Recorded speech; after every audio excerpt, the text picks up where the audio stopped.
দেব ছাড়া কেউ নিতে পারবে না। আমরা এই দিন 7 তারিখে এখানে যখন মিটিং করছিলাম, দেবের সঙ্গে আমার প্রায় রোজই কথা হয়। আমরা এটা গোলাচ্ছি, রাহুলের যে ঘটনাটা ঘটে গেছে তার সঙ্গে কোনো ডিমান্ড নেই। এটা আশা করি আপনারা সবাই বুঝবেন। কোনো আমরা ডিমান্ড কেস নয় যে আমরা আর্টিস্টদের আর টেকনিশিয়ানদের বা প্রডিউসার এখানে সবাই মিলিত হয়েছিলেন একটা কারণে, একটা আমাদের সুরক্ষা, আর একটা হচ্ছে একটা প্রশ্ন, যেটা প্রশ্ন বলতে আপনাদের কাছে উত্তর নেই, সারা পশ্চিমবাংলার বাঙালিদের কাছে। আমরা যখন ওপরে প্রযোজনের কথা বলছিলাম সেইটা উঠেছিল, আমি তখন যেরকম ভাবে আমি দাদা হিসেবে বলি যে আজকে সবাই একটু রাহুলের ব্যাপারে ইমোশনাল হয়ে আছে, আর এটা আমাদের দায়িত্ব। আজকেই কথাটা না বলে আমার মনে হয় 3-4 দিন পরে বলা উচিত। এটা 72 ঘন্টা আমার মনে পড়ে না যে ঘন্টার চ্যালেঞ্জ দেওয়ার মতন বা নেওয়ার মতন যোগ্যতা আমার আছে। প্রসেনজিৎ চট্টোপাধ্যায়েরও নেই। যদি আমি কোনো কারণে, আমি প্রথমেও আপনাদের বলেছি যে আমি যদি অফিসিয়ালি ফোরামে নাও থাকতাম, রাহুলের ঘটনাটাতে আমি ওর একলা পাশে দাঁড়াতাম। এটার সঙ্গে কিন্তু সংগঠন দিন রাত এটা নিয়ে আছে। নিশ্চয়ই যে ঘটনাটা ঘটেছে আমি একটু বলতে চাই, আপনাদের এখানে অনেকেরই মনে আছে হয়তো, ইফ নট 2.5 years ব্যাক, পুজোয় আমার একটা করে ছবি আসে এবং সেই ছবিগুলোর মধ্যে 99% ছবি আমার চলে ফটোগ্রাফের পর থেকে। মানুষ ভালোবাসেন, অপেক্ষা করেন। আমি 450 ছবিকে প্রায় করেছি, 45 বছর কাজ করছি। কারণটা হয়তো অন্য ছিল, এই টেকনিশিয়ানসেই আমি সকালে মেকআপ ভ্যানে এসেছি, তারপরে আমার এই সেই সময় ওই ছবিটাকে বন্ধ করে দেওয়া। কারণটা হয়তো অন্য, তারা আমাকে না। আমার ইন্ডাস্ট্রি প্রায় 2000 সদস্য আছে, আমার শিল্পীরা আছে। কেউ কখনো প্রশ্ন করেননি যে বোম্বাদা তোমার মনের অবস্থা। আমি একটা চরিত্র করতে যখন আসি তখন আমার 3 মাস ধরে সেই চরিত্রটার সঙ্গে যাপন করি, সেই চরিত্রটার সঙ্গে থাকি। আমি 4 দিন 5 দিন 7 দিন অপেক্ষা করে আমি কলকাতা থেকে বাইরে চলে গেলাম, নিজের সঙ্গে নিজের লড়াই করলাম।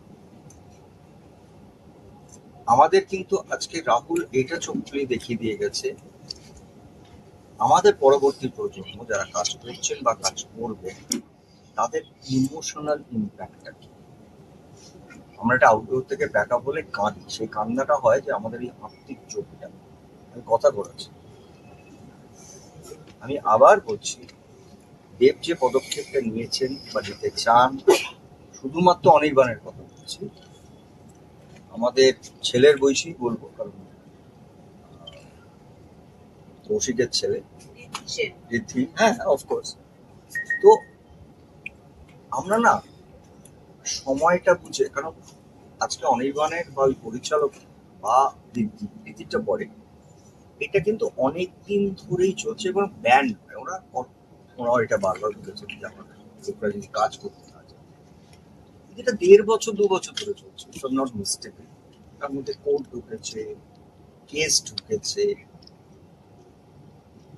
আমাদের ফোরামটা তখনও ছিল, রঞ্জিত দা তখনও ছিলেন, আমরাও তখনও ছিলাম, তাদের কে সদস্য না আমাদের ছিলাম। আমরা তো অন্য একটা জেনারেল মিটিং করেও বলতে পারতাম যে সব শিল্পীরা আমরা এক জায়গায় এসে কথা বলি। তো আমার কাছে একটা, আমি কিন্তু আপত্তি করছি না, আমি টোটালি কথা বলার জন্য প্রস্তুত আছি। আমার চরিত্রটা হচ্ছে একটা কথা বলা যায় একটা আন্দোলনের মাধ্যমে, আর একটা কথা বলা যায় পরিবারের মাধ্যমে। এই মুহূর্তে মানসিকতা আমাদের সবার যেরকম জায়গা দাঁড়িয়ে আছে, সেখানে আমরা সবাই খুব ইমোশনালি হয়, তার মানে এটা না যেটাকে অবজ্ঞা করবো। একটা সময় আসবে এবং আমরা অফিসিয়ালি এক্ষুনি এখানে দাঁড়িয়ে পোস্ট করতে পারি আমাদের এই ইসি কমিটি, যখন রঞ্জিতার বাড়িতে আমাদের প্রথম মিটিং হলো, সেকেন্ড সানডে আমরা করেছিলাম, তাতে কিন্তু আমাদের প্রথম এজেন্ডা ছিল যে এরপরে, এটা তো আমরা জানতাম না, ঘটনা সত্যি আমরা কেউ জানতাম না, এটার জন্য আমরা প্রস্তুত ছিলাম না, যে আমরা এটাকে অ্যাড্রেস করবো, বসবো, আমরা যেটা করতে পারি, দুপক্ষকে নিয়ে বসে একটা, আমি যেটা বলছি সেটাই হবে এটাও না। এবং তার সঙ্গে যেটা কথা ছিল যে আমরা এখানে একটা এই আজকেই 12 তারিখে এখানে একটা আমরা পয়লা বৈশাখের উপলক্ষে একটা অনুষ্ঠান করবো, একটা ওটা একটা মানে কি বলবো হ্যাপি মোমেন্ট, আজকে সেটার জন্য আমরা প্রস্তুতি। কিন্তু না, আমার কোথাও বারবার মনে হয় যে 72 ঘন্টাটা কি। আপনারা দেখেছেন যে কাগজে না, সোশ্যাল মিডিয়া একটা পোস্ট হচ্ছে। প্রথম কথা, সোশ্যাল মিডিয়ায় যদি একটা কোনো জিনিস পোস্ট হয়, আমার মনে হয় যে মানুষটাকে নিয়ে পোস্ট করা হচ্ছে তার কোথায়, আমি অ্যাটলিস্ট এটা ডিজার্ভ করি যে আমাকে একবার বলা যে এরকম একটা পোস্ট হচ্ছে। সেখানে আমাকে working president, if I am not wrong, working president বলে একটা পোস্ট করা। এবার দুটোটা আমার আলাদা করি। একটা হচ্ছে ওয়ার্কিং প্রেসিডেন্ট যদি দিতে হয়, আমি মেল ব্যাক করেছি, তাহলে ওটা আর্টিস্ট ফোরামের মেলে আসতে হবে। আমাদের প্রেসিডেন্ট রঞ্জিত বাবু, তার নামে প্রেসিডেন্ট, আমাদের সম্পাদক শান্তিলাল এবং আমি বলি, তার নামে একটা অফিসিয়াল মেল। কেউ এটা বলতেই পারেন, আপনারাও বলতে পারেন বুম্বাদা আমরা এটা চাই। আমি দিনে সারাদিন ধরে অনেক হোয়াটসঅ্যাপ আর এরকম পাই, সেটা বুম্বাদাকে অ্যাড্রেস করতে পারে, সেটা প্রসেনজিৎ চট্টোপাধ্যায়। আমি তাতেও চুপ থাকিনি। আমি কিন্তু আমার মতন করে, আমার ক্ষমতা খুব কম। ক্ষমতা বলে এখানে কোনো ক্ষমতার জায়গা নেই। এখানে আমি বারবার মনে করি, আপনারা তো অনেকেই জানেন না, 25 বছর ধরে আর্টিস্ট ফোরাম এমন এমন জিনিস করে গেছে, এগুলো আমরা শেয়ার করবো, কারণ আমরা চাই আজকের প্রজন্ম জানো, যেখানে ইন্ডাস্ট্রির একটা বদল এসেছে। আপনারা কজন জানেন যে দূরদর্শনে যখন শান্তি একটা সিরিয়াল, হিট সিরিয়াল দূরদর্শন, তখন কোনো এই সমস্ত আমাদের আসে, প্রাইভেট চ্যানেল আসে, সেই হিন্দি চ্যানেলের জন্য তখন আমরা শুধু সিনেমা, তাতেও তিন দিন আমরা দূরদর্শনকে র করেছি যাতে হিন্দি সিরিয়ালটা না হয়। আজকে কিন্তু বাংলা ইন্ডাস্ট্রিতে 80%টাই বলবো আমাদের এই টেলিভিশন ইন্ডাস্ট্রিটা চলছে। এটা আমি বড় করছি না, আমরা সবাই করতাম। সেই প্রজন্মের হয়তো অনেকেই নেই, আবার যারা আছেন তারা হয়তো এখন বাড়িতে বসে আছে। যে কোনো জিনিসটা আমাদের, আমি মনে করি বাংলা ইন্ডাস্ট্রি, অন্য জায়গায় ভীষণ কর্পোরেট ওয়েতে কাজ হয়, আমাদের এখানে না এখনো পরিবারের মতো। আমার এই চিঠিটা পোস্ট করাতে বড্ড কষ্ট হয়েছে, কারণ আমি মনে করেছি আমার এইটুকু অধিকার বোধ আজকে আছে যে আমাকে একটা জিজ্ঞাসা করে এটা পাবলিকে পোস্ট করে। এটা আমার কষ্ট হয়েছে, আমি কোনো কোয়েশ্চেন করিনি, আমি উত্তর দিয়েছি। কিন্তু তার সত্ত্বেও আমি ব্যক্তিগত জায়গায়, আর এই চিঠিটা তো যাওয়া দরকার ছিল ফেডারেশন, এটা এটা তো মেটাতে পারে ফেডারেশন, ফেডারেশনের প্রেসিডেন্ট পার একটা টাইম চেয়ে আমরা এটা করতে প্রস্তুত। তাতে আমরা মার্ক হতে পারি যে আমরা কিছু অভিভাবক, কিছু ফ্রেন্ডস, কিছু যারা শুভাকাঙ্ক্ষী, তাদেরকে আমরা মার্ক, সেটা ফোরামও হতে পারে অথবা ফোরামের বাইরে ব্যক্তিগত প্রতিনিধিত্ব হতে পারে। এইটুকু বোধহয় কোথাও আমরা না তুলিয়ে ফেলছি, যে কারণে আপনারাও বারবার এই 72 ঘন্টার কথা বলছেন।